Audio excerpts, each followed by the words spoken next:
আমরা যদি সত্যিকার অর্থে তাকওয়ার গুণে গুণান্বিত হতে পারি, তাহলে আল্লাহ রাব্বুল আলামিন স্থায়ীভাবে আমাদের জন্য তিনি রহমত লিখে দিবেন। জোরে বলি সুবহানাল্লাহ। স্থায়ীভাবে রহমত কেমন ভাবে লিখে দিবেন?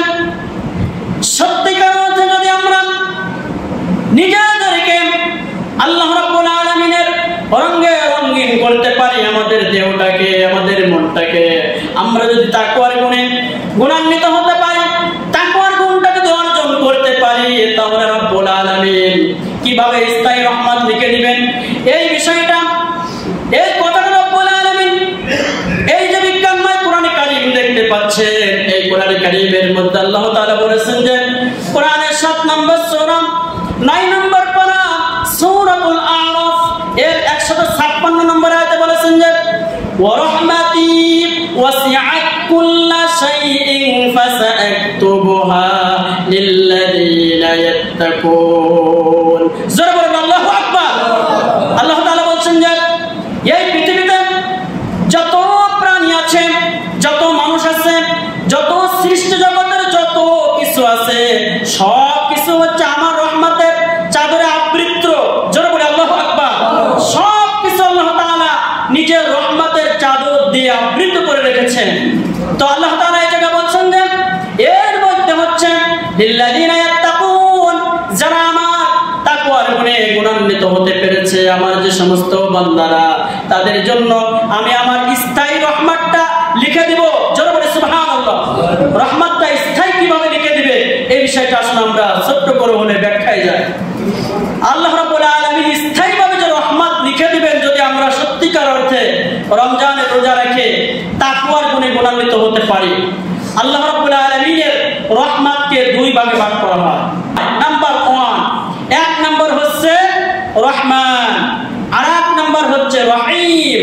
আল্লাহর রহমতকে কয় ভাগে ভাগ করা হয়? দুই ভাগে। তার মধ্যে এক নম্বর হচ্ছে রহমান, আরেক ভাগ হচ্ছে কি রহিম। তিনি রহমানের ভাগে তিনি দয়াটা বেশি রেখেছেন। আর মুফাসসির ইকরামগণ বলেছেন আর রহমান ফিদ দুনিয়া ওয়ার রহিম ফিল আখিরাহ। রহমানের দয়া হচ্ছে দুনিয়ার সকল জীবের, সকল মানুষ, সকল প্রাণীর জন্য পরিপ্রাপ্ত। জোরে বলি আল্লাহু আকবার। আর রহিমের দয়া শুধুমাত্র কাল কিয়ামতের ময়দানে ঈমানদার যারা, মুমিন যারা, তাদের জন্য রহিমের দয়া মানে দয়াটা বেশি দিবে। এখন আসুন রহমানের দয়াটা কেমন। এই পৃথিবীতে দেখবেন একজন নামাজি মানুষ, একজন রোজাদার মানুষ, তিনি যেমন আল্লাহ রাব্বুল আলামিনের দয়া পাচ্ছেন, আল্লাহ রাব্বুল আলামিনের ভালোবাসা পাচ্ছেন, আবার অপরদিকে একজন বেনামাজি, একজন কাফের, একজন মুনাফিক, একজন মুশরিক, সেও যেমন আল্লাহ রাব্বুল আলামিনের দয়া পাচ্ছেন। হিসাব ছিল যে ব্যক্তি আল্লাহর হুকুম মানবে, আল্লাহর গোলামি করবে, তাকে তো আল্লাহ রাব্বুল আলামিন দুনিয়ায় গাড়ি বাড়ি কল কারখানা টাকা পয়সা তাকে তো বেশি দেওয়ার প্রয়োজন ছিল, কি বিষয়টা তাই নয়? কিন্তু আল্লাহ তাআলা বলছেন না, দুনিয়ায় কাফেরকে আমি যেমন দেব মুমিনকেও এরকম দেব। বরঞ্চ কাফেররা মুমিনের চাইতে আরো বেশি পায়। মুমিনের যদি 1 টাকা থাকে, কাফেরের থাকে আপনার লক্ষ কোটি কোটি টাকা, কি ঠিক কিনা? কারণ দুনিয়া আল্লাহ তাআলা ওদেরকে দিয়ে বোঝাচ্ছেন আমি আল্লাহ রাব্বুল আলামিনের রহমতের দয়াটা সকলের জন্য পরিপ্রাপ্ত। আর কাফের, মুশরিক, বেঈমান, মুনাফিক, মুশরিক না মানে নাস্তিক, মুরতাদ যারা রয়েছে তাদের জন্য এই দুনিয়া হচ্ছে জান্নাত।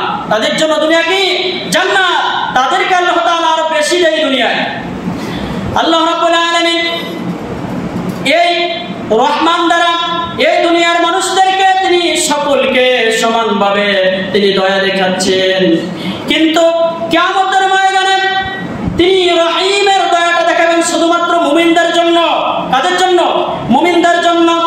আল্লাহ নবী সাহাবারা জিজ্ঞেস করলেন ইয়া রাসূলুল্লাহ, ইয়া হাবিবাল্লাহ, কিয়ামতের ময়দানে আল্লাহ রাব্বুল আলামিন তার রহিমের দয়াটা কেমন ভাবে দেখাবেন আপনি আমাদেরকে একটু বোঝায় বলুন। আল্লাহ রাসূল সাল্লাল্লাহু আলাইহি সাল্লাম সাহাবাদেরকে বললেন, ওগো আমার সাহাবারা, আল্লাহ রাব্বুল আলামিন কিয়ামতের ময়দানে রহিমের দয়াটা এমন ভাবে দেখাবেন যে রহিমের দয়া আল্লাহ রাব্বুল আলামিন শুধুমাত্র মুমিনদের জন্য দেখাবেন। জোরে বলি সুবহানাল্লাহ। সেই দয়াটা কেমন? আল্লাহ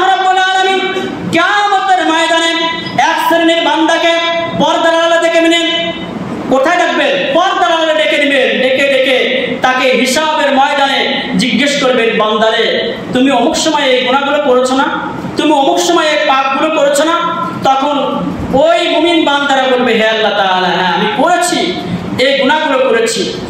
তখন আল্লাহ রাব্বুল আলামিন তার রহিমের দয়া দিয়ে সকল যে মুমিনরা যারা আল্লাযীনা ইয়াত্তাকুন, যারা তাকওয়ার গুণে গুণান্বিত হতে পেরেছে রমজান মাসে, তাদেরকে বলবেন যে হে বান্দারা আমি এখন ইচ্ছা করলাম তোমাদের সমস্ত গুনাহগুলো ওপেন করে দিতে পারি, প্রকাশ করে দিতে পারি, মানুষের সামনে তোমাদের গুনাহগুলো প্রকাশ করে দিতে পারি।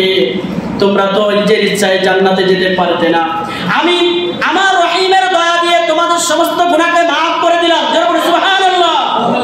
আর আমি রব্বুল আলামিন শুধুমাত্র তোমাদের গুনাহ মাফ করে দিলাম না, তোমাদেরকে স্থায়ীভাবে আমি জান্নাত দিয়ে দিলাম, জোরে বলি সুবহানাল্লাহ। তাহলে স্থায়ীভাবে যিনি জান্নাত দান করবেন তিনি কে? আল্লাহ। তাহলে বুঝলেন রহিমের দয়াটা কিয়ামতের ময়দানে কাদের জন্য? শুধুমাত্র মুমিন মুত্তাকিদের জন্য। আর রহমানের দয়া এই পৃথিবীতে সকলের জন্য। কাফের যেমন পাচ্ছে, মুশরিক যেমন পাচ্ছে, মুনাফিক যেমন পাচ্ছে, ইসলামী বিদ্বেষী যেমন পাচ্ছে, সবাই কিন্তু সমানভাবে পাচ্ছে এই পৃথিবীতে রহমানের দয়া। আর কিয়ামতের ময়দানে রহিমের দয়া পাবে শুধুমাত্র এক শ্রেণীর মানুষ, তারা হচ্ছে মুমিন মানুষ। কি মানুষ? মুমিন মানুষ। তাদের জন্য আল্লাহ রাব্বুল আলামিন রহিমের দয়া দিয়ে সমস্ত মুমিন মুসলমানদেরকে স্থায়ীভাবে জান্নাত দান করবেন, জোরে বলি সুবহানাল্লাহ। এজন্য আমার বন্ধুগণ আসুন আমরা রমজান থেকে যে 5টা গিফট আমাদেরকে রমজান দিয়ে বিদায় নিয়ে চলে গেল, নাম্বার 1 যেটা বলেছি কিয়ামের শিক্ষা, নাম্বার 2 সিয়ামের শিক্ষা, নাম্বার 3 কোরআন তেলাওয়াতের শিক্ষা, নাম্বার 4 আমাদের তাকওয়ার শিক্ষা, নাম্বার 5 হচ্ছে আমাদের সাদাকার শিক্ষা। এই 5টা শিক্ষা যদি আমরা আমাদের প্র্যাকটিক্যাল জীবনে, আমাদের প্র্যাকটিক্যাল লাইফে যদি আমরা